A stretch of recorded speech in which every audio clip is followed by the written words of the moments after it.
ये एक अच्छी पहल की बताई जा सकती है कि हर शहर में, हर हिस्से में एक बड़ा कॉलेज हो या इस तरह की यूनिवर्सिटी खुले। लेकिन अगर विश्व स्तर पर शिक्षा के मामले में हमें प्रतियोगी बनाना है, अपने छात्रों को ज़्यादा बेहतर बनाना है, तो फंड में अगर इस तरह की कटौती की जाएगी तो आपसे सवाल पूछे जाएंगे कि फिर दुनिया के दूसरे मुल्कों से हमारे छात्र कैसे प्रतिस्पर्धा कर पाएंगे। हमारे जो स्टूडेंट्स हैं वो विश्व में बहुत ही प्रतिभावान हैं और बहुत ही सफल रहे हैं।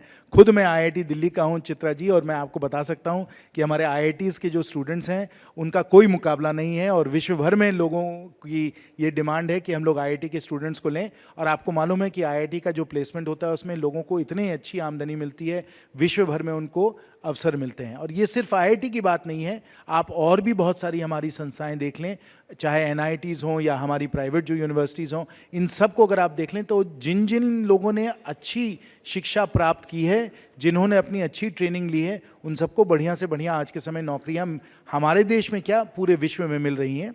और सरकार जो है इसी रास्ते पे चल रही है। आपको मालूम है नेशनल एजुकेशन पॉलिसी जो है, नेशनल एजुकेशन पॉलिसी को हम लोग अमल करने वाले हैं।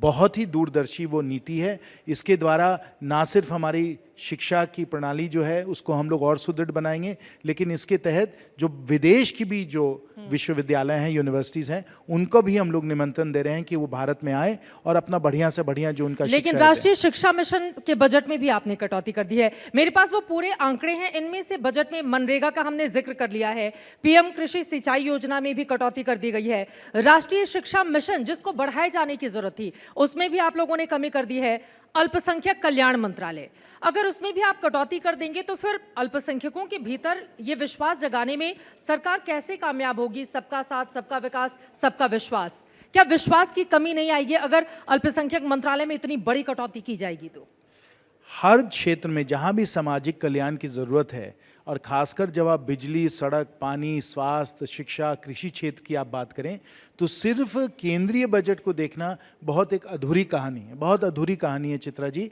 आपको जो राज्य सरकार के बजट हैं उनको भी आपको देखना होगा। और अगर हम लोग 45 लाख करोड़ इस बजट के द्वारा केंद्र सरकार में खर्चा कर रहे हैं, तो लगभग 55 लाख करोड़ ये खर्चा जो है ये राज्य सरकारें करने वाली हैं।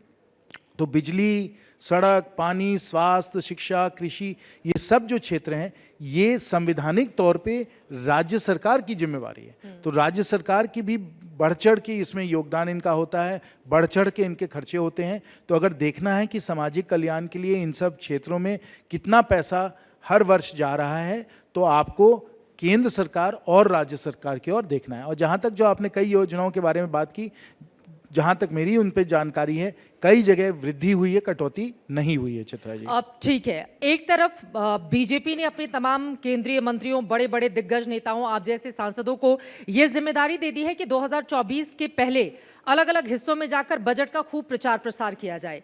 तो वहीं दूसरी तरफ आपकी ये भी स्ट्रैटेजी मुझे समझ में आई कि राज्य सरकार जहां पर विरोधी दलों की हैं उनके बजट को भी लें और लोगों को जाकर जानकारी दें कि यहां पर किस तरह की कटौती की गई है। क्योंकि एक तरफ हम देख रहे हैं बीजेपी शासित राज्यों के मुख्यमंत्री जमकर पीठ थपथपा रहे हैं। योगी आदित्यनाथ कहते हैं कि उत्तर प्रदेश को सबसे ज्यादा फायदा होगा, मध्य प्रदेश के मुख्यमंत्री भी उसी तरह की बात करते हैं।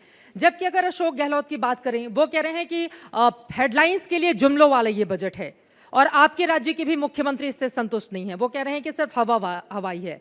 तो क्या भेदभाव भी किया जा रहा है राज्य सरकारों से जहां पर बीजेपी का शासन नहीं है? गैर बीजेपी शासित राज्यों के सीएम ये आरोप लगा रहे हैं आप लोगों पर। राजनीतिक खेल तो चलता ही रहेगा चित्रा जी, राजनीतिक खेल चलता रहेगा। और जो विपक्ष के जो हमारे मित्र हैं वो आलोचना तो करेंगे ही, स्वाभाविक है, और लोकतंत्र में उसका हम स्वागत भी करते हैं। जरूर करें आलोचना, नहीं तो फिर लोकतंत्र क्या हुआ। लेकिन आम जनता को तय करना है कि धरातल पे काम हो रहा है कि नहीं हो रहा है। मैं आपको हजारीबाग झारखंड के बारे में बता रहा था कि गांव-गांव में हम लोगों ने सब सुविधाएं हम लोगों ने दिलवाई हैं। लेकिन क्योंकि अभी हम पुणे और सूरत से आ रहे हैं, मैं बड़ी शहरों के बारे में भी आपको बताना चाहूँगा। आप पुणे जाएं, पुणे में देखें कि किस तेज़ी से मेट्रो को बनाया जा रहा है। आप पुणे जाएं, आप देखेंगे कि वहाँ पूरा एक नया वाटरफ्रंट बनाया जा रहा है, वो भी बहुत सुंदर है। पुणे अगर आप जाएं तो आप देखेंगे कि जो एयरपोर्ट में जो विस्तार करना था वो विस्तार हो चुका है, और नए एयरपोर्ट के लिए, पुरंदर के लिए भी अब बात चलने लग गई है। तो पुणे में भी आप देखें कि धरातल पे कितना कुछ उतारा गया है, कितना अब अच्छा और बढ़िया पुणे शहर नज़र आ रहा है। फिर हम सूरत गए। सूरत हम 3-4 साल के बाद गए और देखकर हम तो आश्चर्यचकित रह गए कि सूरत में 3-4 साल में कितना काम हुआ है। वहाँ भी मेट्रो बन रहा है चित्रा जी, वहाँ करीब 115 फ्लाईओवर उन लोगों ने तैयार किया है, सुएज ट्रीटमेंट प्लांट सब जगह तापी नदी पे उन लोगों ने तैयार करा दिया है।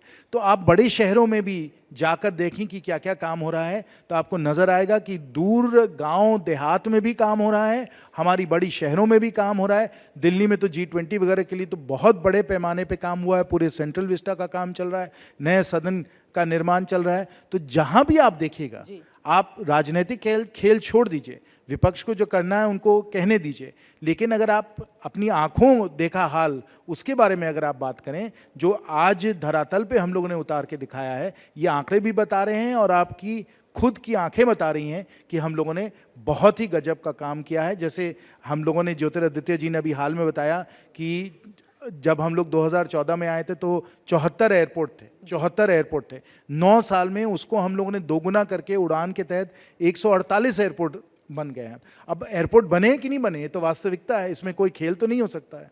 तो वास्तविकता आपको बता रही है, हकीकत आपको बता रही है कि काम वाकई हुआ है। और आज अगर माननीय प्रधानमंत्री जी की असीम लोकप्रियता है, जिसका कोई मुकाबला विश्व नहीं है, और 78%, 78% उनकी लोकप्रियता है, इसलिए है क्योंकि उन्होंने काम करके दिखाया है।